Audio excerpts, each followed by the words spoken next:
부부 생각만 해도 좀 벅차지 않아요? 참 좋죠.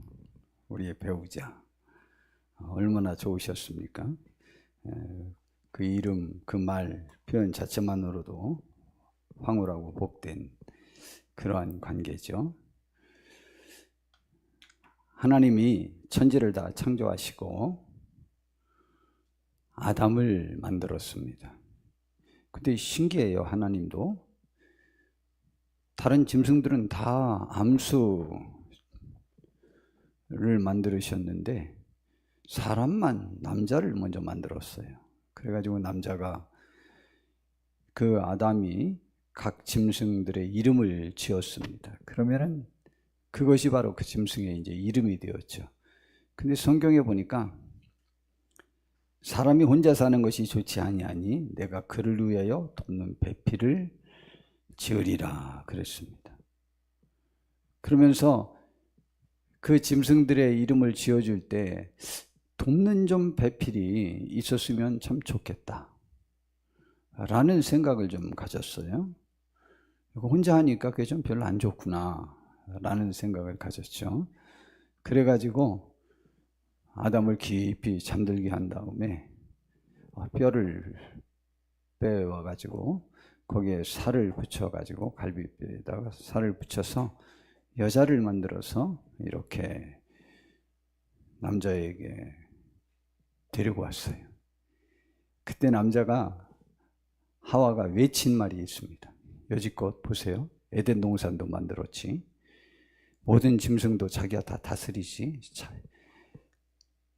천하에 자기밖에 없잖아요. 자기가 왕이고 모든 통치자가 되었는데 여하튼 한 번도 그렇게 환호성을 외친 적이 없어요. 근데 여자가 나타나니까 본능적으로 그에게서 꽉 외치는 소리가 나왔습니다.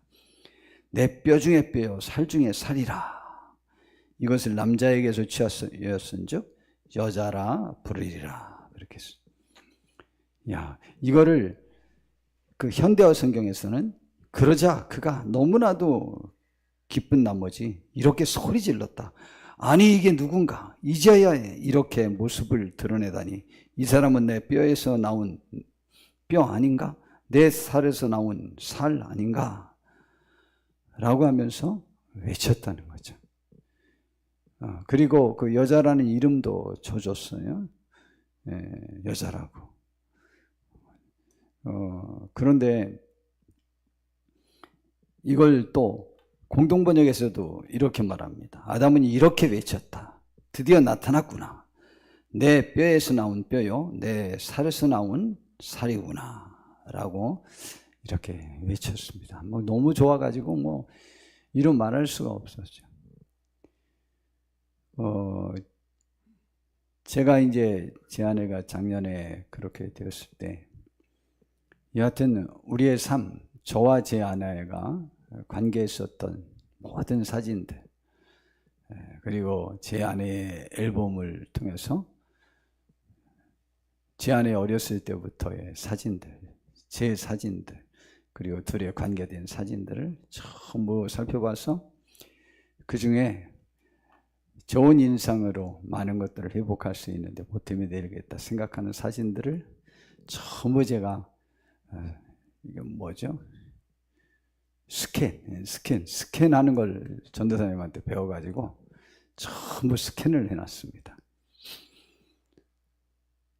그러면서 삶을 전부 돌아봤죠.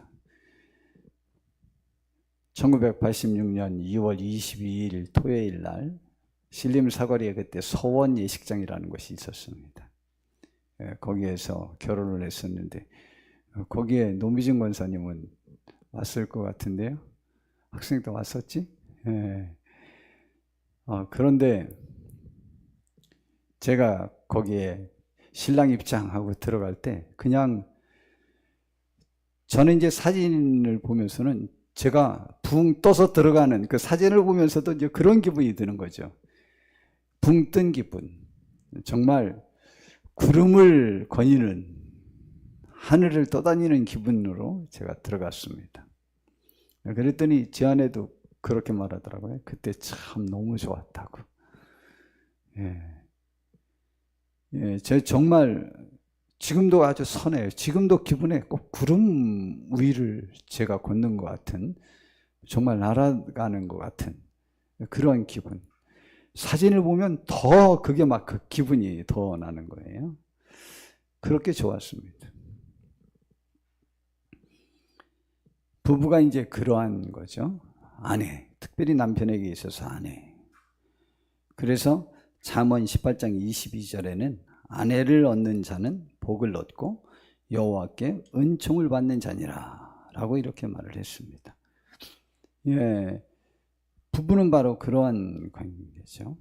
특별히 아내는 남편에게 있어서 저는 확신합니다. 아내는 하나님이 주시는 선물이라고.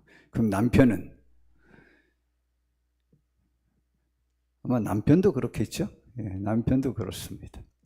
하나님이 우리의 최고의 축복으로 주신 그 배우자.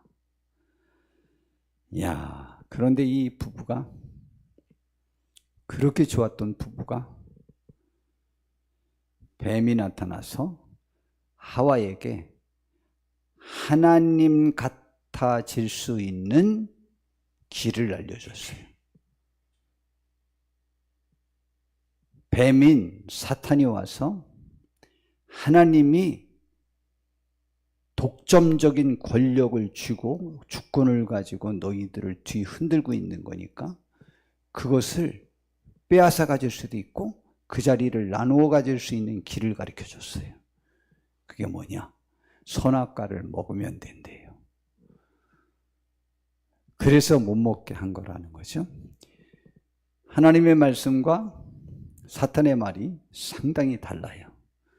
하나님은 먹으면 선악을 알게 된 결과가 죽음이다 라는 것이고, 사탄은 선악을 알게 된 결과는 하나님과 동등해지는 것이다 라고 말합니다.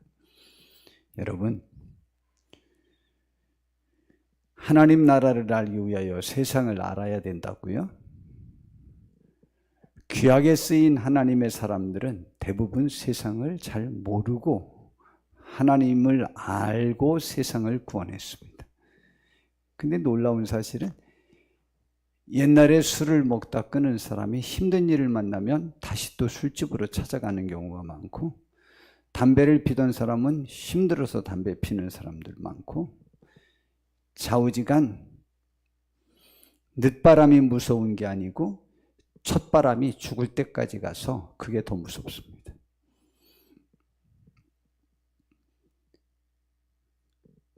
죄는 안 져보는 게 훨씬 더 좋습니다. 알아보아서 나에게 유익할 것 하나도 없어요. 좌우지간 뭐가 죄인지도 모르는 사람이 복 있는 사람이에요. 그리고 선한 일에 사로잡혀 있는 사람들은 참 복 있죠. 딱 먹고 나더니 하나님이 너희들 왜 나를 피하여 숨었냐 라고 물어봤어요, 아담에게. 그런 거 보니까 내가 보나마나 선악과를 따먹었다. 왜 따먹었냐 라고 물어봤더니 아담이 뭐라고 그러는지 알아요? 참 기가 막혀요.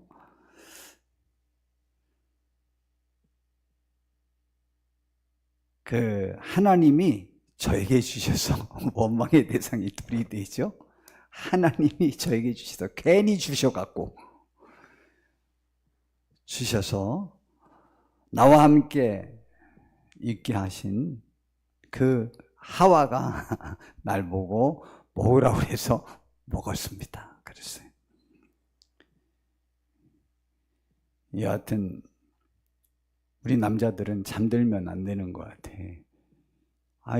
에덴 동산에서는 피곤한 것도 없고 그런데 왜 잠을 자가지고 잠자는 동안에 하나님이 몰래 와서 아담의 갈비뼈를 훔쳐다가 여자를 만들어 갖고 갖다 줬잖아. 그러니까 남자들은 잠자지 말고 눈 부릅뜨고 하나님의 일을 열심히 할 때 축복일 것 같아요. 우리의 신앙의 잠을 자지 않도록 노력하시고, 그런데 여하튼 하나님을 원망하고 하와를 원망했어요. 그 다음에 하와, 너 그럼 왜 먹었니? 그랬더니 뱀이 먹으라고 해서 내가 먹었습니다. 그랬습니다. 둘 다 서로 핑계하기에 급급하시 본인의 책임을 하나도 지지 않습니다. 부부가 잘 될 때도 이제 문제지만 잘 안 되면 자칫 잘못하면 다툼이 일어납니다. 그래서 바로 당신 때문이야. 당신 때문이야. 당신이 그렇게 해서, 당신이 어떻게 해서 라고 하면서 자녀 문제로 인하여 부부가 다투게 되죠. 자녀들은 부부가 다툴 때 그 자녀 때문에 다투는 것이 아님에도 불구하고 몰래 숨어서 엄마 아빠가 싸우는 모습을 보면서 내가 태어난 것이 잘못 태어난 건가? 나 때문에 우리 집에 불화가 생기는 건가? 라는 생각들을 많이 갖는답니다. 그것은 그들이 그런 생각을 갖게 됐을 때 분명히 엄마나 아빠가 그 아이들에게 뭔 이야기를 했기 때문에 그러한 인식을 더 갖는다고 생각합니다. 우선은 우리는 어떠한 경우에라도 부부가 어려웠을 때 상대방 부부에게 책임을 전가하면서 자녀를 나에게 끌어들이려고 하는 그러한 일을 하셔서는 안 됩니다. 그럼 자녀들이 크게 상처를 받고 힘들어하게 됩니다. 여하튼 그렇게 좋았던 하와가 어느 사이에 자신들이 이제 죽게 된 처지에, 죽을 처지에 처하게 되니까 이제 서로 원망을 하는 사이가 되었습니다. 하나님의 은혜로 말미암아 우리 임마누엘 교회 성도님들의 가정은 어떠한 경우에라도 서로가 원망하지 마시고 그 문제를 공동의 문제로 인식을 해서 하나님 앞에 그 문제를 갖고 나와 하나님 앞에서 같이 해결하려고 하는 마음을 가지시기를 바랍니다. 자녀의 문제든 가정 경제의 문제든 어떠한 삶의 문제가 우리들에게 있을지라도 부부는 연합하여 하나 되는 것이 원칙입니다. 아담이 잘 말했잖아요. 내 뼈에서 나왔으니까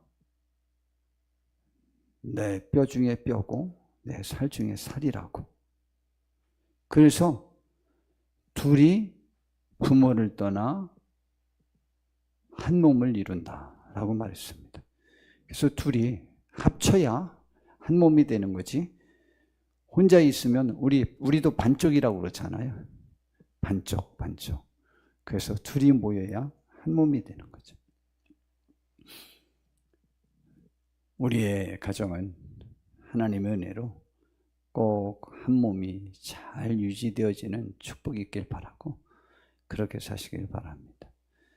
또 여튼 배우자가 돌아가신 분들도 있고 혹은 헤어지신 분들도 있습니다. 이젠 우리나라가 배우자가 사별되는 경우야 세계 다 똑같지만 헤어지는 경우가 우리나라가 세계 1위입니다. 참 옛날에 30년 전에 그 통계를 보면서 야, 다른 나라는 왜 이러냐? 제가 그렇게 생각했었던 때가 있었습니다. 그러다가 이 서양에서 여성 평등, 남녀 평등을 주장하고 그리고 자기들의 자유를 주장하고 성을 자유롭게 누릴 수 있다. 남녀 평등과 성을 아무 남자와 잠자고 누리는 것이 전혀 잘못이 아니다라는 생각과 왜 남녀 평등에는 그게 결과물로 나오는지에 관해서는 제가 잘 이해는 못합니다만은 정말 그렇게 되면서 서구 사회가 정말 다 파괴되기 시작했습니다. 그 프리섹스를 주장했었던 그 엄마 세대가 자기 딸이 그 주장을 할 때의 자기들이 그렇게 주장할 때의 나이대가 되었죠. 이제 약 20년, 30년이 지난 후에 그때 설문조사를 해봤습니다. 프리섹스를 처음에 주장하면서 남녀평등을 주장하면서 했던 그 엄마들에게 지금도 당신의 딸들에게 그 말을 해주고 싶냐? 거의 대부분이 그것이 옳지 않다고 생각했습니다. 그것이 일본으로 건너와서 일본이 또 그 부분에 세계 1위가 되더니 이제 우리나라가 그걸 먼저 뺏어왔어요. 이혼과 자살과 여러 그 안 좋은 것을 1위를 우리나라가 뺏어서 오더니 좋은 것도 뺏어왔어요. 우리나라 국력이 일본을 앞질렀어요. 일본이 우리 뒤로 갔는데 일본의 젊은이들이 자주 섞인 그러한 말들로 어차피 한국이 우리보다 이제 국력이 커졌으니까. 근데 연세 드신 남자 어른분들은 인정을 못한답니다. 지금도. 여하튼 우리나라가 지금 그러한 상태예요. 그러한 가정들에도 하나님의 위로와 평강이 함께하길 바랍니다. 하나님은 우리들의 삶의 여러 여건들이 하나님 앞에 드려져 하나님이 보시기에 아름답게 잘 쓰임받을 수 있습니다. 나의 깨진 마음, 나의 깨진 상처, 피투성이 된 나의 마음도 주께 드리면 주님의 위로함을 체험하게 되고 주의 위로함을 체험하게 된 그것을 또 다른 사람들에게 나눌 수 있게 됩니다. 여하튼 많은 아픔이 있는 사람은 두 길이 있는데 극단적으로 파행으로 가서 그 스스로의 삶을 파괴하는 사람도 있고 남을 같이 함께 동반 물귀신 작전으로 같이 파괴하는 사람이 있는가 하면 어떤 사람은 반대로 나의 아픔이 남을 이해할 수 있는 것으로 작용하여 남을 돕는 데에 아픔이 없었던 사람보다 비교할 수 없을 만큼 섬세하게 그를 도울 수 있는 은혜를 받을 수가 있어요. 우리 하나님의 은혜가 저와 우리 모두에게 꼭 임하여 어떠한 상황에서든 주께 드려 아름답게 쓰임받는 귀한 삶이 되기를 바랍니다.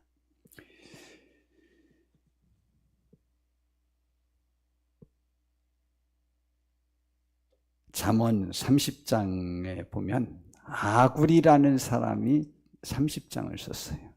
잠언 30장에는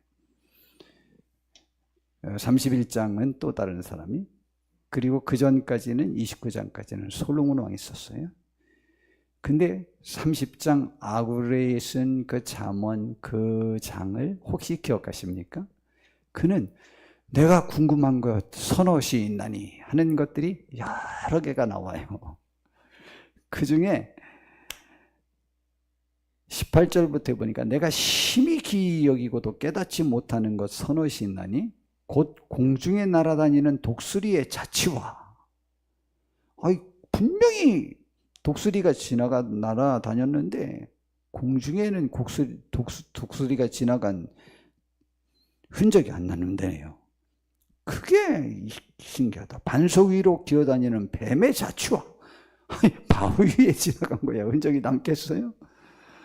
그 다음에 바다로 지나다니는 배의 자취와, 그 다음에 남자가 여자와 함께한 자취며 음녀의 자취도 그러하니라. 왜 그런 게 안 남냐? 요즘은 남아요. 그때는 안 남았어요. 이거는 그가 먹고 그의 입을 씻음같이 말하기를 내가 악을 행하지 아니하였다 하느니라 라고 했어요. 제가 궁금한 게 있어요.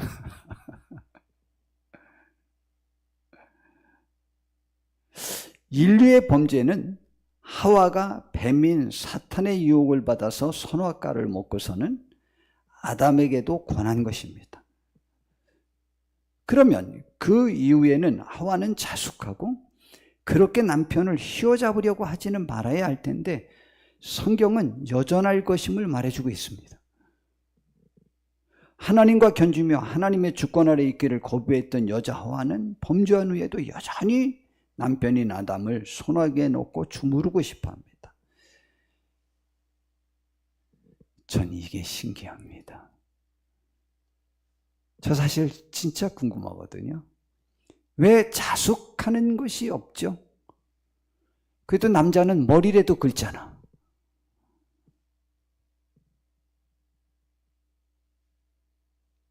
그런데 조금도 그 기세가 꺾이지 않죠?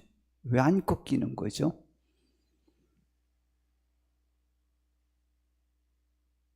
참 불행입니다. 우리는 그래서는 안 됩니다. 하나님께서 아내들아 남편에게 복종하라, 순종하라 이런 말씀을 주셨을 때 고린도서에서는 그 이유를 이 하와의 범죄, 하와가 아내가 자기의 주권으로 남편을 주도하려고 할 때 범죄가 이 세상에 들어왔기 때문에 아내의 그 주권을 남편에게 주었다는 거예요. 그렇기 때문에 그러한 원인과 결과가 있었던 것을 알고 아내들이요 남편에게 순종하라. 남편을 가르치려고 하지 마라. 라는 말씀을 준 거죠. 이게 말이나 되는 얘기인가요? 택도 없습니다, 요즘. 지금 이 설교하면은요, 어떤 젊은 여성분들은 우리 교회 안 나와요. 이것은 주관적인 견해라고 생각해요. 성경의 가르침이 아니라고 생각해요. 교회를 다녀도요. 근데 성경에는 그렇게 말해주고 있거든요. 그래서 우리 성도님들에게 제가 여쭤봤잖아요. 하와가 그 다음에 아담에게 여보 미안해.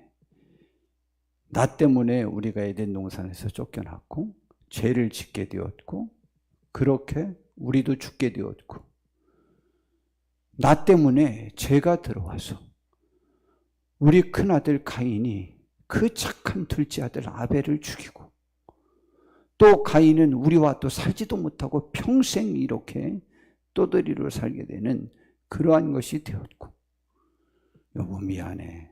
다 나 때문에 이렇게 된 것 아니야? 라고 말을 했을까 안 했을까?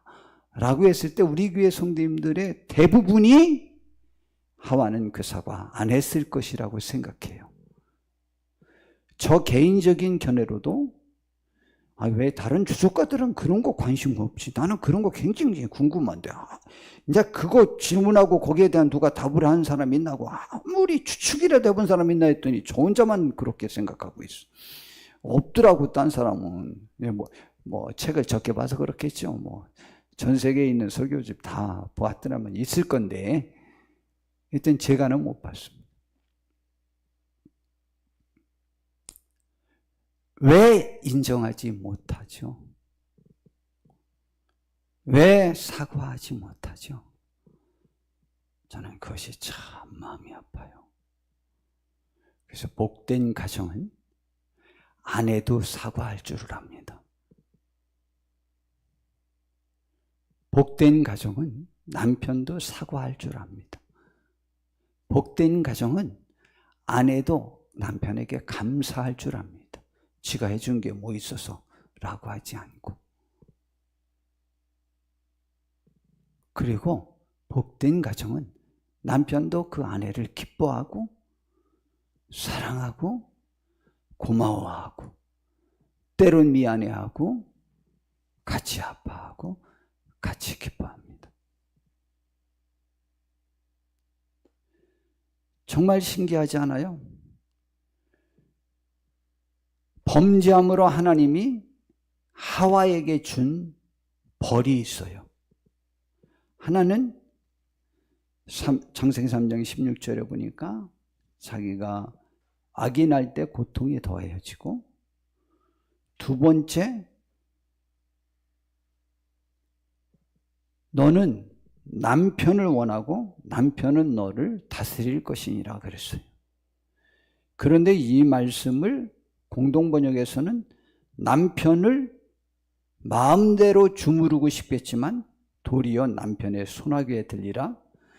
현대어 성경에서는 너는 남편을 내 마음대로 하고 싶겠지만 오히려 남편이 너를 지배하게 될 것이다. 이것이 에덴 동산에서 쫓겨난 후에의 인류, 특별히 여자에게 준 벌이에요.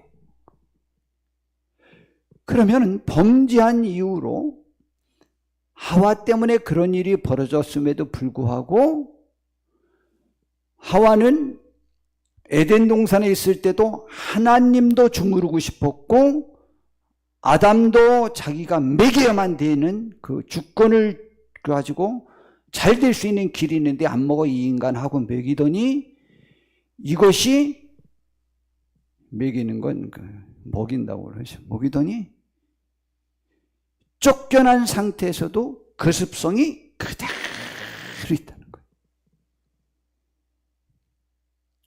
근데 하나님은 그것을 아시고 남편에게 순종하라 라고 말씀하셨다고 하는 것이죠. 그런데 이것이 왜 우리에게 영향력이 없는지 알아요? 왜 하와가 선악과를 먹었는지 알아요? 하나님의 말씀도 들었는데 그걸 버리고 뱀의 말을 더 신뢰해서 그래요. 우리에게, 남편에게 순종하는 것은 여자의 자존감을 짓밟고 여자의 주권을 말살시키는 잘못된 이론이라는 말을 어디서 들었죠?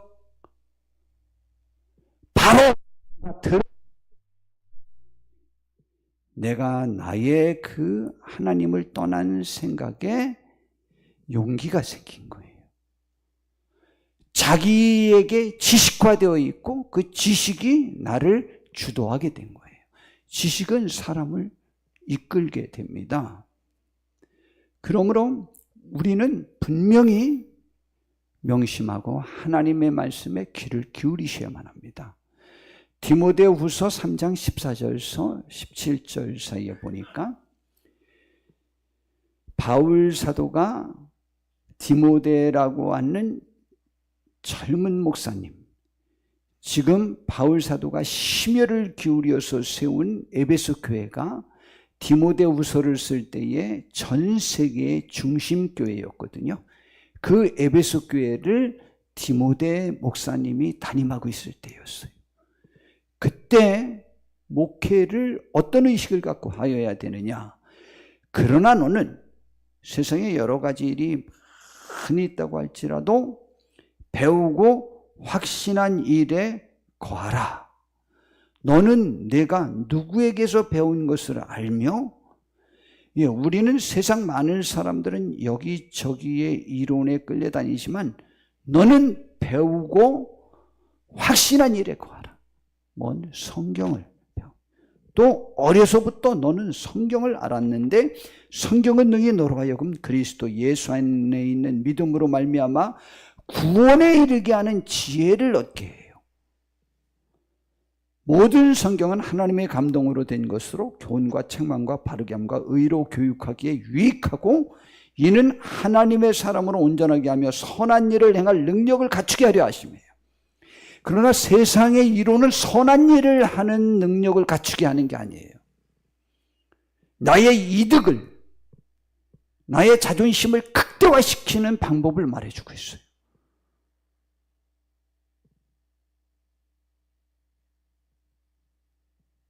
빌립보서 4장 9절에도 너희는 배우고 받고 듣고 본 바를 행하라. 그리하면 평강의 하나님이 너희와 함께 하시리라. 평강의 하나님이 우리와 함께 하시는 것이 삶의 목적이고 구원이 목적이고 선한 삶을 이루는 것에 강력할 수 있는 것들이 내 삶의 목적일 때는 하나님의 말씀만큼 영향력이 있는 게 없어요. 그러나 내 삶의 목적이 그게 아니에요. 지금 당장 내가 다른 사람과 성관계를 하고 싶을 때 하나님의 말씀이 나의 기준이 되면 못하는데, 그렇기 때문에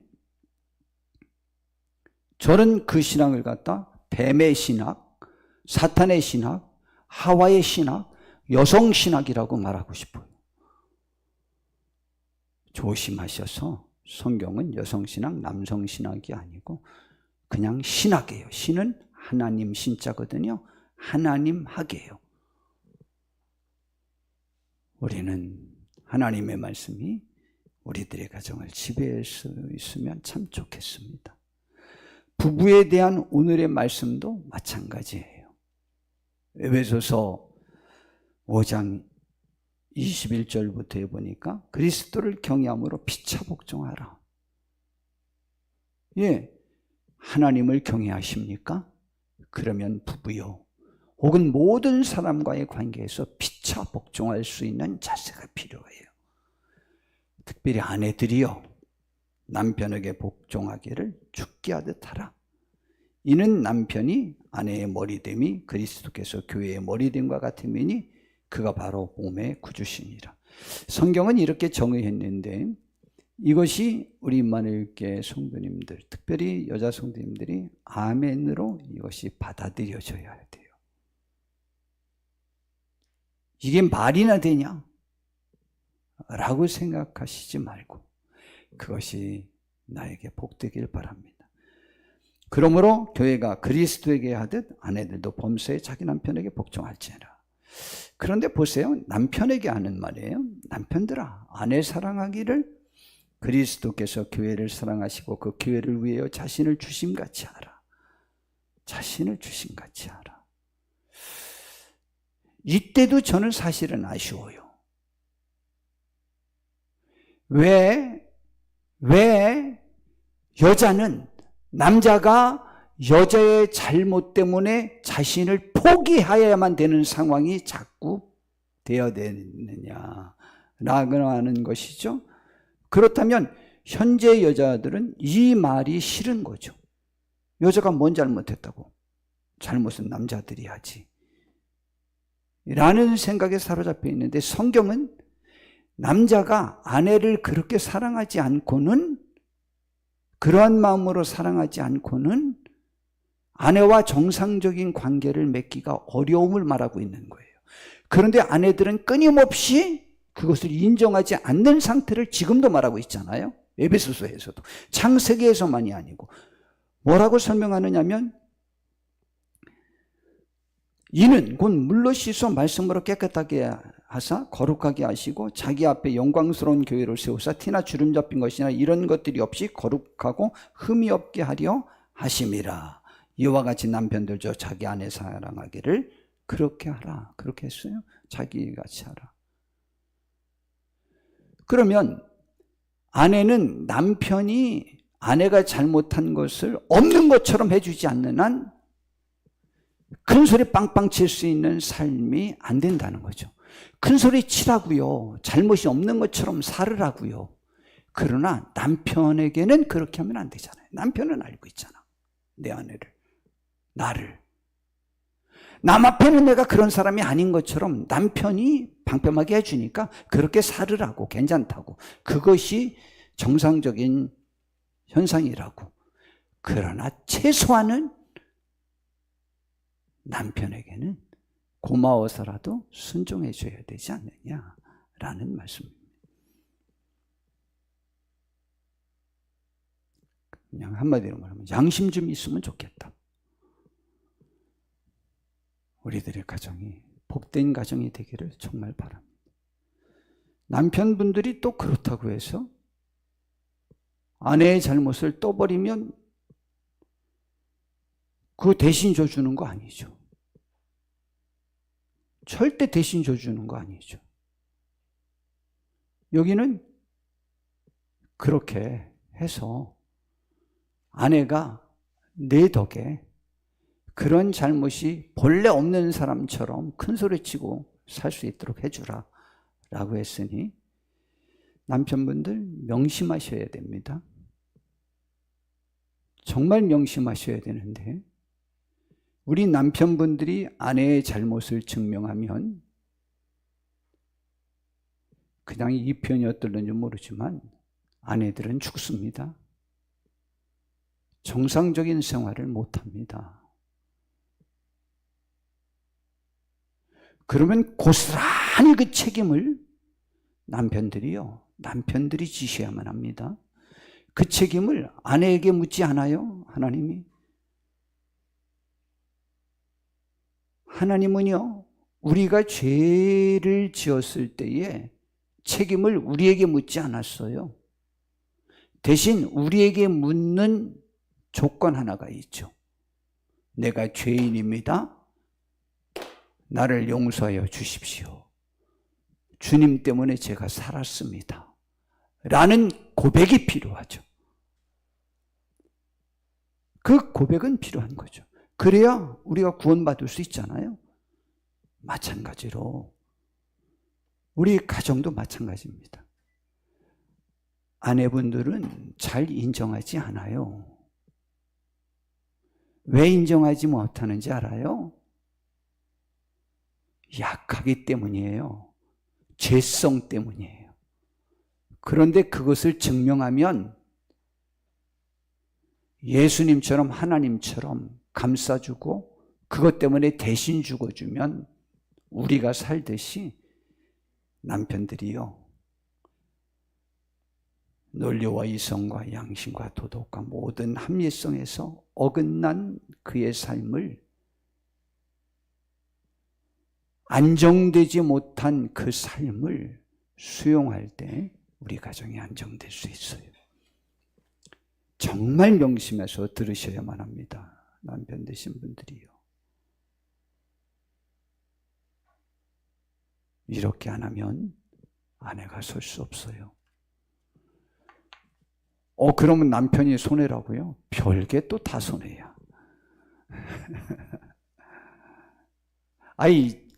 우리가 잘못한 게 더 많은 게 당당해요? 우리가 잘못한 게 더 적을 때가 좋고, 내가 베풀 때가 더 기분이 좋지, 내가 날마다 베품만 당할 때가 좋아요?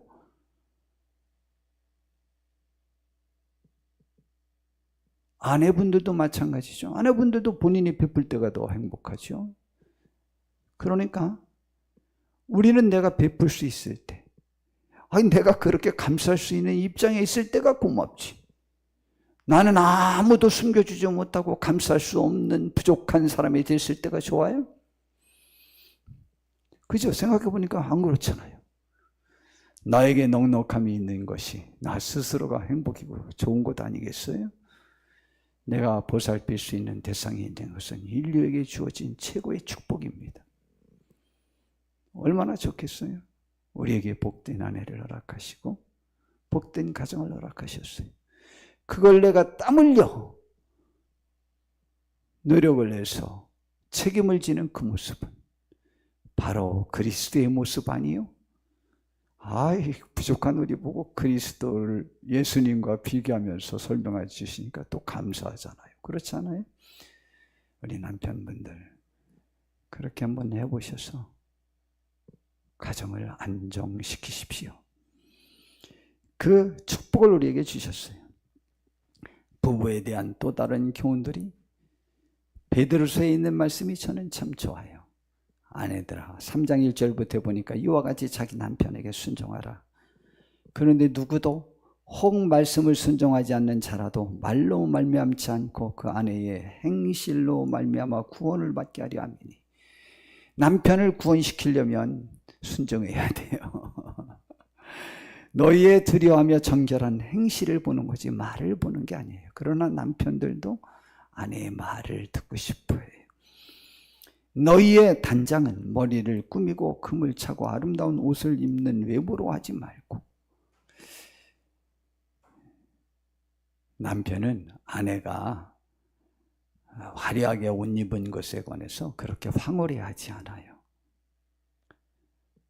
꾸미지 않고 막 함부로 하는 건 별로 좋아하지 않지만 별로 그렇게 화려한 여자한테는 눈길이 갈런지는 모르지만은 화려한 자기 아내한테는 눈길이 안 가요.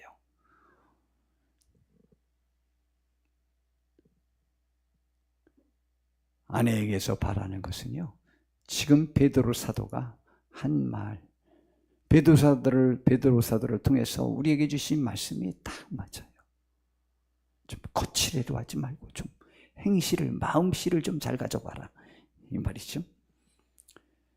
그래 아름다운 옷을 입는 외모로 하지 말고 오직 마음에 숨은 사람을 온유하고 안정한 심령에 썩지 아니할 것을 알아.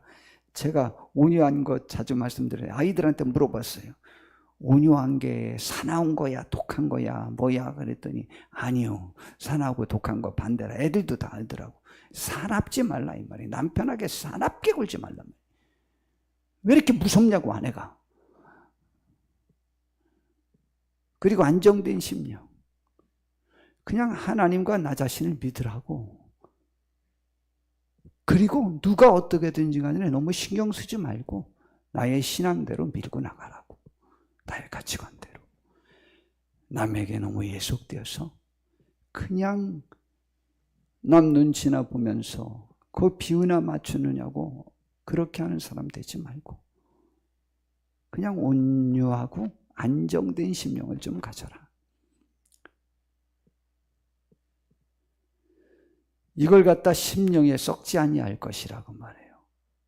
이는 하나님 앞에 값진 것이니라. 전에 하나님께 소망을 두었던 거룩한 분야들도 이와 같이 자기 남편에게 순종함으로 단정했나니. 특별히 사라를 예를 들었어요. 아기를 못 낳을 때도, 또 남편이 자기를 딴 남자한테 팔아먹을 때도 남편은 원망하지 않았어요. 하나님이 도와주실 것을 믿었어요. 그 덕에 2번이나 남편이 자기 아내 팔아가지고 부자 됐어요. 근데 하나님은 그 아내 팔은 아브라함을 책망하지 않대. 진짜 남편들아. 그 다음 말씀 참 좋죠. 남편들에게 하신 말씀. 지식을 따라. 너희들이 진짜 지식이 있냐? 진짜 신앙이 있냐? 너희 아내와 동거하고 동거. 딴 여자랑 가서 자지 말고 라는 말이에요. 동거하고 그를 더 연약한 그릇이요 또 생명의 은혜를 함께 이어받을 자로 알아 귀히 여기는 남자들이 좀 되라. 이 남자들아 꼭 그렇게 해야 된다. 그게 하나님의 사람이다. 그래야 너희 기도가 막히지 않는다. 기도가 막히지 않는다는 것은 여러분 우리가 하나님의 사람이 그릇된 길로 가면 성령님이 우리 속에서 역사하셔서 우리를 괴롭게 만듭니다. 답답하게 만듭니다. 뭔가 이상하게 막히게 만듭니다. 특별히 기도가 잘 안 됩니다. 그때는 내가 지금 생각한 거나 말한 거나 가는 길이 잘못된 거예요. 특별히 아내를 괴롭히면 내 기도가 막힌다. 그건 하나님이 기뻐하지 않는 일이다. 골로새서 3장 19절에 남편들아 아내를 사랑하며 괴롭게 하지 말라 이렇게 표현했어요. 남편을 인하여 아내가 괴롭지 않도록 보살피는 우리 되기를 바랍니다. 아내가 나 때문에 괴로우면 기도가 막혀요. 굳이 말하면 성령님이 역사 안 해요. 굳이 말하면 하나님이 기뻐 안 해요. 그러면 하나님이 우리와 함께하기에 참 어렵잖아요. 하나님이 저와 우리 모두를 도와주시기를 바랍니다. 남편들이요, 아내들이요 괴로워하고 있어요. 힘들어하고 있어요. 그것을 찾아서 격려하고 위로하고 내가 해결할 수 있는 것은 해주셔야만 합니다. 잘 귀담아 들으셔야만 합니다. 하나님이 우리들의 가정을 주의 말씀으로 이끌어 주셔서 평강에 평강으로 인도해 주시고 주님이 함께 하시는 은총, 주님이 도우시는 은혜, 그 은혜를 누릴 수 있는 저도 되고 우리 성도님들도 되고 우리 성도님들의 가정이 되길 바라고 또 우리 성도님들의 자녀들의 가정에도 임하기를 정말 바랍니다. 하나님의 큰 은총이 우리 임마누엘 교회, 한국교회, 이 대한민국의 가정에 임하여야 해요. 세계의 가정에 임하여야 해요. 부부가 승리해야 이 세계가 평화할 수 있습니다. 세상의 모든 부부에게 가정에 하나님의 은혜가 함께하기를 진심으로 바라고 그 일에 우리 가정부터 먼저 시작을 해봅시다. 하나님의 은혜가 저와 우리를 모두를 붙잡아 주시기를 진심으로 바랍니다. 기도하겠습니다. 주님, 우리에게 허락한 복된 배우자들, 아픔도 있고 감사함도 있을 것입니다. 아픈 분들은 치유하여 주시고 우리 더욱더 감사하며 서로 섬기고 복종하고 존경할 수 있는 우리 모두가 되게 하옵소서. 주 뜻 이루는 복된 가정 되게 하옵소서. 예수님의 이름으로 기도드렸습니다. 아멘.